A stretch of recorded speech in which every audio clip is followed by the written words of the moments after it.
चटपटीत कोळंबी सुक्का बनवण्यासाठी इथे मी अर्धा किलो कोळंबी घेतलेली आहे, ज्याचं वरचं शेल काढून टाकलंय आणि त्याच्या पाठीवरचा काळा धागा सुद्धा काढून टाकलाय आणि 2 वेळा स्वच्छ धुवून घेतलेली आहे। सुरुवातीला कोळंबीला मॅरिनेट करून घेऊयात। त्यासाठी 1 ते 1.5 चमचा लिंबाचा रस टाकलेला आहे, अर्धा चमचा हळद, पाव चमचा हिंग आणि 1 चमचा मीठ टाकलेलं आहे।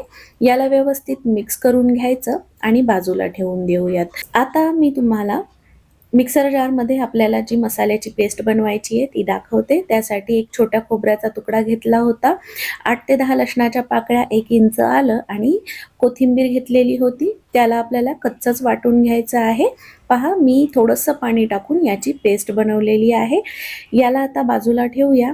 गॅसवर इथे कढई ठेवलेली आहे, त्याच्यामध्ये मी 3 चमचे मोठे 3 चमचे तेल टाकलेलं आहे। त्याच्यामध्ये एक मोठ्या आकाराचा बारीक कापलेला कांदा टाकलेला आहे आणि कांदा छान सॉफ्ट होईपर्यंत फ्राय करून घेतला।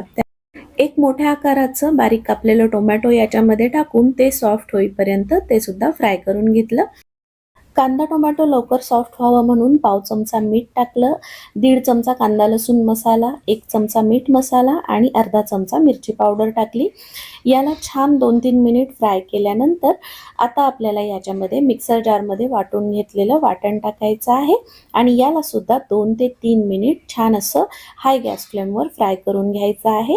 या मसाल्याला तेल सुटेपर्यंत आपल्याला याला छान फ्राय करून घ्यायचं आहे। तुम्ही पाहू शकता मसाल्याने तेल सोडलेलं आहे, म्हणजे मसाला छान फ्राय झालाय। आता आपल्याला याच्यामध्ये मॅरिनेटेड प्रॉन्स टाकायचे आहेत, म्हणजेच कोळंबी टाकून घ्यायची आहे। ही कोळंबी 15 ते 20 मिनिट मॅरिनेट केली होती मी आणि आता याला फक्त छानपैकी मिक्स करून घ्यायचं आणि याच्यावर झाकण ठेवून याला 4 ते 5 मिनिट मी शिजवून घेणार आहे।